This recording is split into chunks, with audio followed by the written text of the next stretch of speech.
আমাদের সরকার যদি তাদের এই ভর্তুকি না দেয়, এই লসের ঘাটতি যদি পূরণ না করে, তাহলে এই কৃষকরা আগামীতে দ্বিতীয়বার ফসল উৎপাদন করার মতো শক্তি তাদের তৈরি হবে না। বাংলাদেশের আবহাওয়া অধিদপ্তর যাদের কাজ ছিল যে এই দুর্যোগকালীন সময়গুলোর আগেই সেটা আইডেন্টিফাই করা এবং তার জন্য ব্যবস্থা গ্রহণ করা, যেটা তারা করছে না, সেই দায়িত্বটা নিতে হবে এবং কেন করছে না সেটার বিচারটা বাংলাদেশে নিশ্চিত করা, যেন পুনরায় এই ঘটনাগুলো আর না ঘটে। এবং এই জন্য আমরা বলছি যে প্রাকৃতিক দুর্যোগ হয় যেটা আমরা জানি না, প্রকৃতিতে হুট করে ঘটে যায়, কিন্তু যেটা ঘটনা আমরা জানতাম এবং ব্যবস্থাটা নেওয়ার আমাদের সুযোগ ছিল কিন্তু নিচ্ছি না, তার পরবর্তীতে আমরা ক্ষতির সম্মুখীন হচ্ছি, সেটাকে আমরা কোনোভাবেই প্রাকৃতিক দুর্যোগ বলতে চাই না। আমরা বলছি এটা অবহেলা, দায়িত্ব জ্ঞানহীনতা, কারণে মানব সৃষ্ট একটা দুর্যোগ এবং সেই তাদের একটি পূর্ণাঙ্গ তালিকা করে সেই কৃষকদের ক্ষতিপূরণের ব্যবস্থা করতে হবে। পাশাপাশি তাদের যে ঋণগুলো আছে সেই ঋণগুলোর কিস্তির চাপে তাদের যেন শহরে এসে ভিড় জমাতে না হয়, সেজন্য আগামী 6 মাসের কিস্তিগুলো মকুব করে তাদেরকে নিজ পেশায় বহাল থাকার ব্যবস্থা এই রাষ্ট্রকে গ্রহণ করতে হবে। আমরা মনে করি যে বাংলাদেশের কৃষিকে বাঁচিয়ে রাখার কর্তব্য রাষ্ট্রকে গ্রহণ অবশ্যই করতে হবে। আমাদের সরকার যদি তাদের এই ভর্তুকি না দেয়, এই লসের ঘাটতি যদি পূরণ না করে, তাহলে এই কৃষকরা আগামীতে দ্বিতীয়বার ফসল উৎপাদন করার মতো শক্তি তাদের তৈরি হবে না।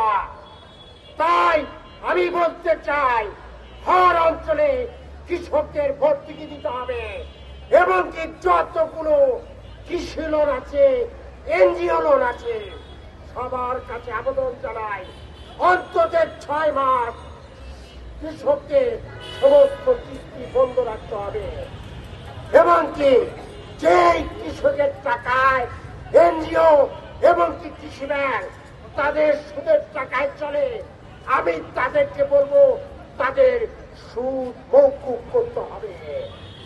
সংগ্রামী ভাই ও বোনেরা, তাই আমি বলতে চাই সরকারের দৃষ্টি আকর্ষণ করি, হর অঞ্চলের দিকে নজর রাখুন।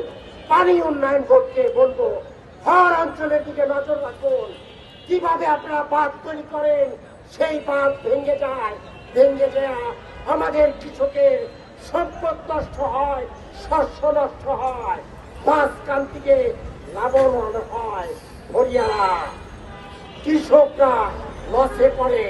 তাই এই বলে আমি আমার বক্তব্য শেষ করছি। দুনিয়ার বন্ধুর এক হও, আর অঞ্চলের কৃষকবাসীদের পক্ষে সবাই দাঁড়ান, সেই আহ্বান জানাচ্ছি।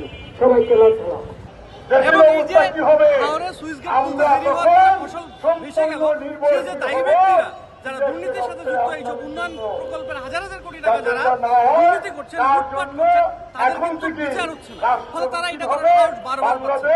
এটা বিগত সরকারের আমলে হয়েছে, সেই সময় তারা এটা ভাগবটোয়ারার মধ্যে করেছে।